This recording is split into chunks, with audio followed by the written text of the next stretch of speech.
other funds, discretionary funds, which he does. Which he does. And he always walks on the avenue and say, Angela, what do you think we need? And I'm going to keep saying it. We need to help our young people in this neighborhood. There is a drug problem, there's an alcohol problem, there's a parenting problem, and it's not that people can't do it for whatever reason.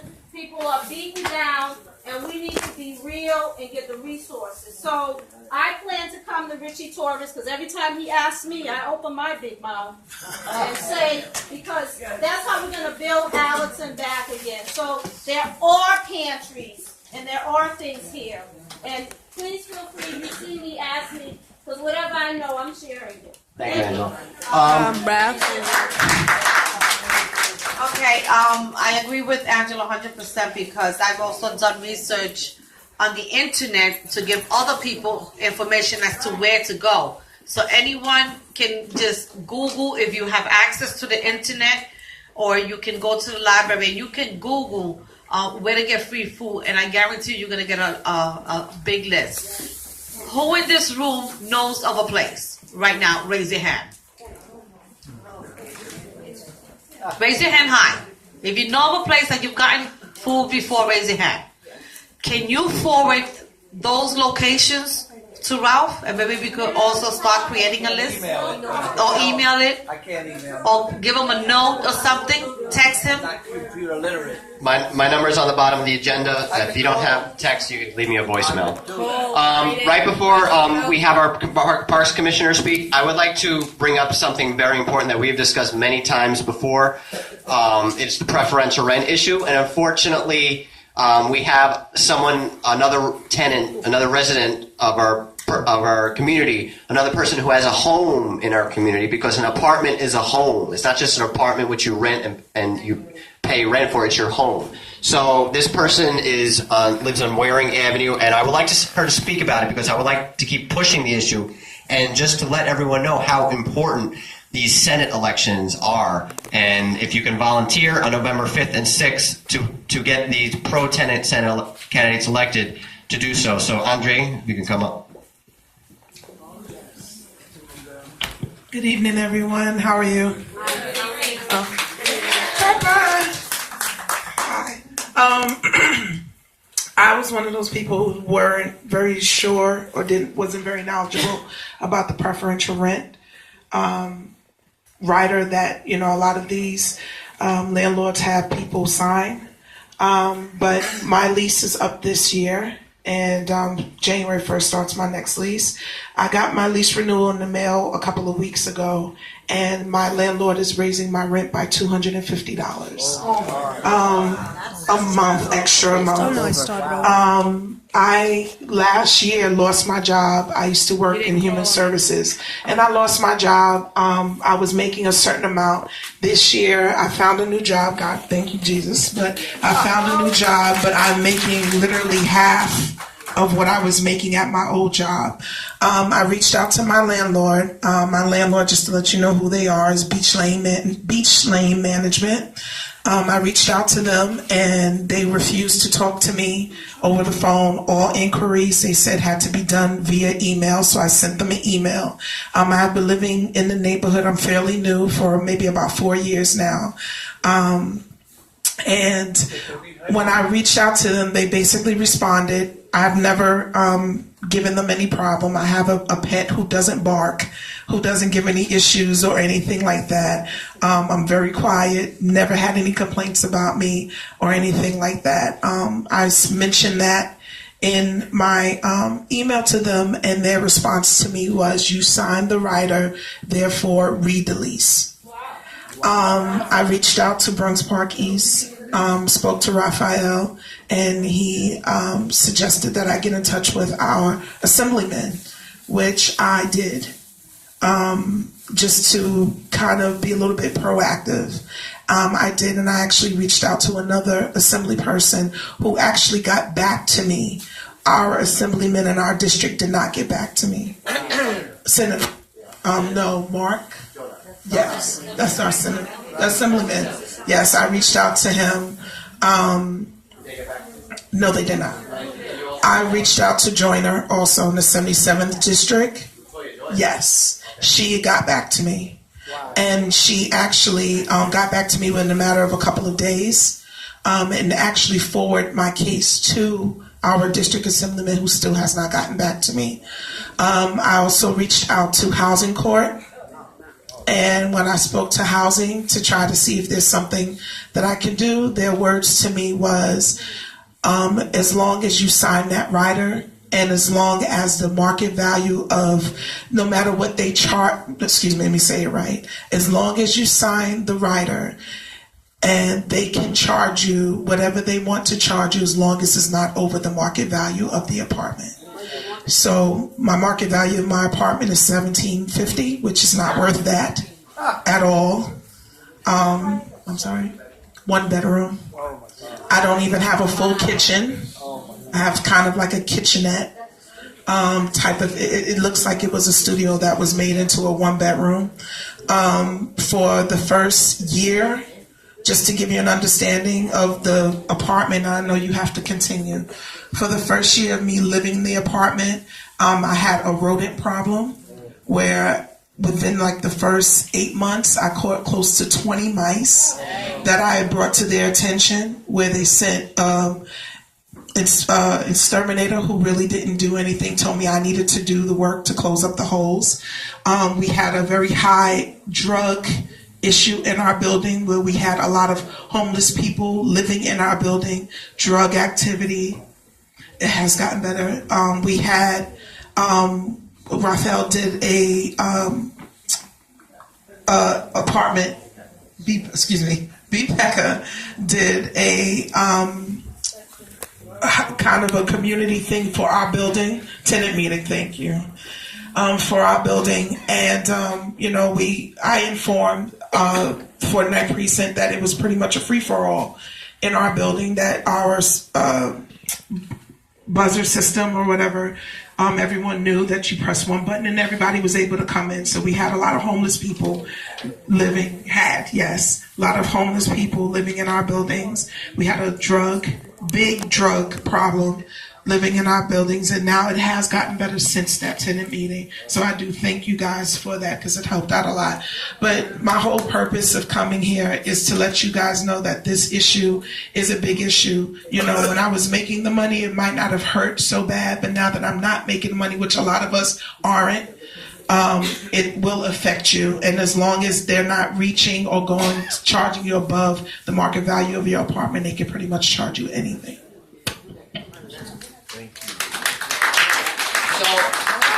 I'm going to use 2 minutes to briefly, because we have a lot of new people here, to briefly describe exactly what she was talking about. Preferential rent, you sign a lease if you're in a rent-stabilized apartment, which a lot of us are, not co-op, not condo, not a private home, rent-stabilized apartment. Your lease, in little letters, it'll say preferential rent. It might not even say what the legal rent, not market value, but it's the legal rent. It might not even say what the legal rent is. And they're charging you an amount that's lower than what they can charge. And sometimes that amount that you're getting charged is $50 lower. Sometimes it's $250 lower. Sometimes it's $500 lower per month. And they can take away that preferential rent from you at any time. And then when you sign a new lease, your rent goes up $250, $300, whatever dollars per month. This is a state rent law. This was not the case before 2003. In 2003, Governor Pataki and the state legislator, I'm not going to say which party, but they put in a little rider to the renewal of the state rent laws that let this loophole happen. And we held a town hall meeting in June of 2016, which is why we're meeting here. I won't get into it, where we had 115 tenants, and we didn't have any response from our local state elected officials, which includes our state senator and local state assemblyman. So I would urge you haven't given Senator Klein's office a chance, do reach out to them as well. They do provide good constituent services.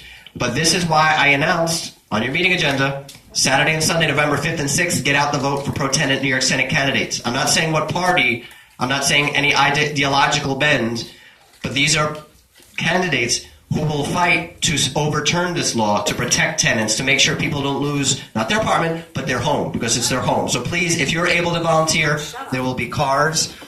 There will be cars going upstate. They'll be going to Long Island. They'll be going to Rockland to get these pro-tenant candidates elected, because the New York State Senate, remember, if you didn't remember anything from this meeting, remember this: the New York State Senate is what decides the rent laws. We have a pro-tenant assembly. The governor, he goes with the wind, whatever. The New York State Senate is where the tenant legislation gets killed, and we need to have a pro-tenant majority. So without further ado, our guest speaker is here. So she's been involved in the Parks Department and the community a very long time. So we're going to, everything parks, we're going to have an open forum. First, please let her speak. Kenny. Let her speak, and then when she's ready, we will take questions. I will make sure that everyone gets a chance to ask one question. If you have two questions, choose the most important one. Choose the one that someone hasn't asked already. Not because I don't want to hear your question. We do have time limits, but I want everyone to get their voices heard. So without further ado, the Commissioner for the Parks Department for the Borough of the Bronx, Iris Rodriguez-Rosa. Thank you, Malcolm.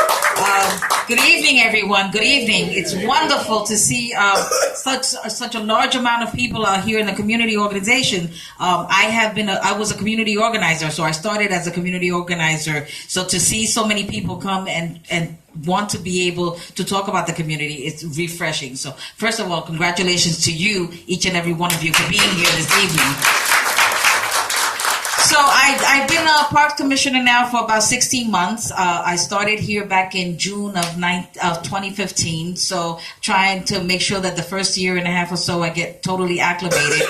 I've been trying to be as responsive as I can to many of the concerns that we have. I have actually 38 years in city government, and 30 of those years have been in parks itself. So for me, I have given, I think 20 of those years have been doing public programs. So I've been doing recreational programs for the kids in the community. 14 of those years I actually spent here in the Bronx from 1992 to 2006. Then I went to Queens, and then I came back here as your borough commissioner. So for me, it's an honor and a privilege to be back here.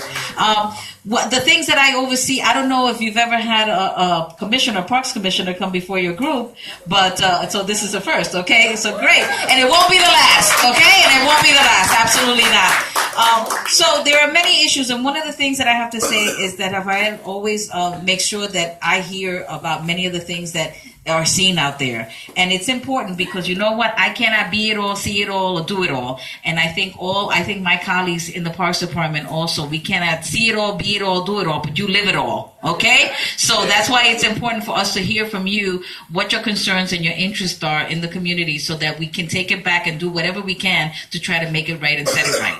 Okay, we have a few projects. I oversee, when we have the capital programs that are going on, it's the Capital Division in Queens that actually has the architects and engineers and everything. But I, as the commissioner, involve them, and they report many of the things that go on in terms of the capital development. I'm not going to say that it's an exact science because again, you guys are the ones that live in the community, and you're the ones that see and everything that goes on day to day. So I'm here to listen to your concerns, not only about anything that's going on in terms of capital development, but also in your parks and playgrounds. And one of the good news stories that I have is that for the longest time we only had 25 park enforcement officers, and as it stands now we have about 43. So this is a wonderful accomplishment in the Parks Department because now we have 43 officers in the borough of the Bronx, and hopefully by the end of the year we'll have about a total of 50. So I'm very proud of that because now we can actually assign them to be able to do special projects, and they're people that I look towards and that they do a great job.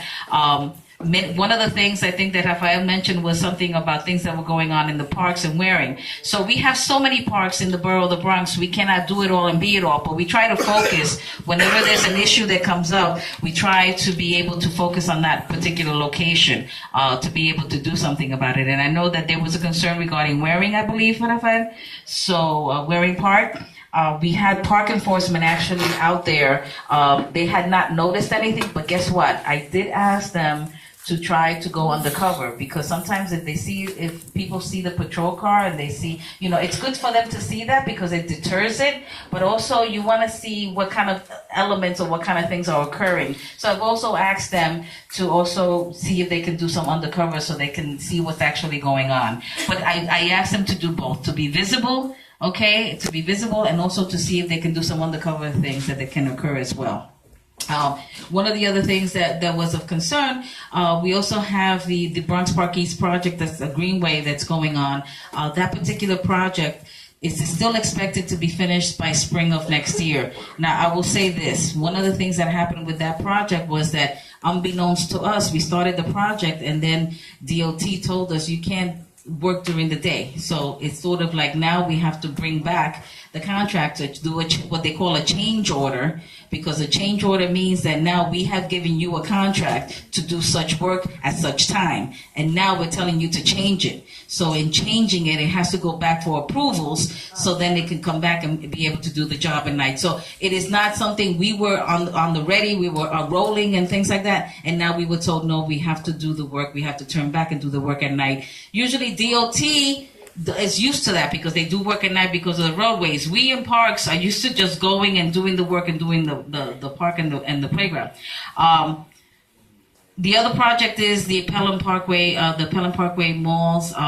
They're doing the project, they're working, and I will say this, that your community and Raphael and your community has been telling us if they see things that are going on, if the construction site is not well maintained, if it looks in disarray, if it looks like they're not working, it has been brought to our attention. So we've tried to address it as best as we can to try to make sure that the contractor, because the contractor can't just come to a neighborhood and just drop it and just throw and walk away. I mean, rightly so, they have to be able to be cognizant of the community. They have to be conscientious of the work that is being done to service the community and do that. So I just said a little bit about everything, but now what I'll do is, in the interest of time, to be able to ask for questions.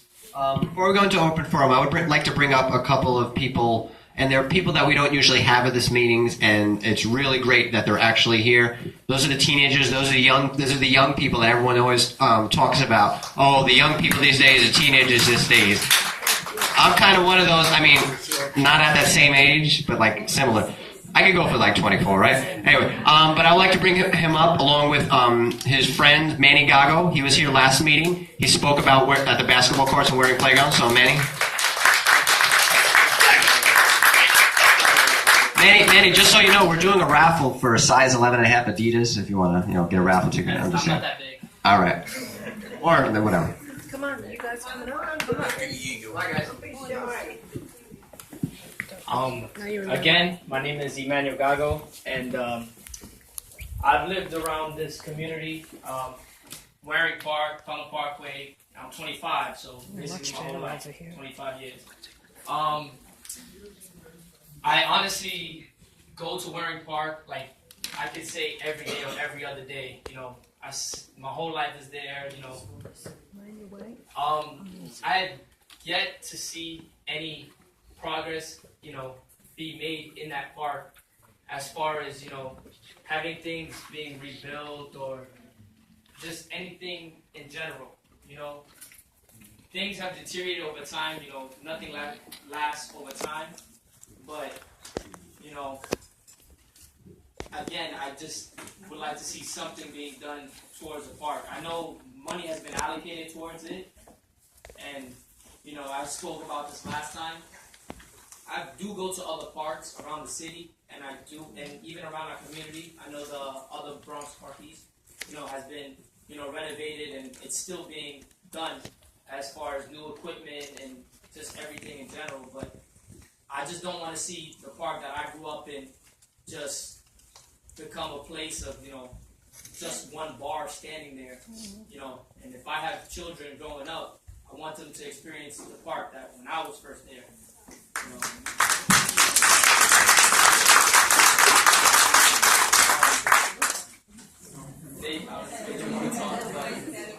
These are some of my friends from my community. I try to bring attention to them as well.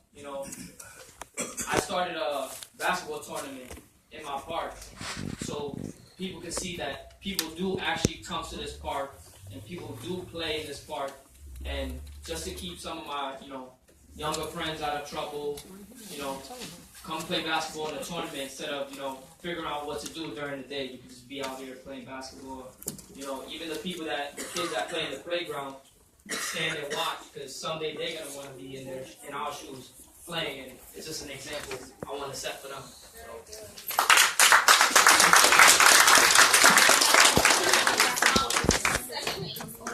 Can all of you please say your names? Emmanuel Garland, that's my name. Yeah. My name is Kenneth Eisenberg.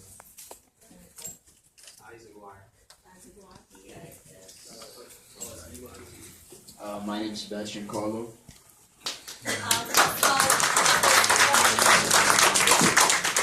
About this tournament that you mentioned, can we know about this? Can you forward it to Raphael so that maybe, Anytime you do it, post it on the Facebook group.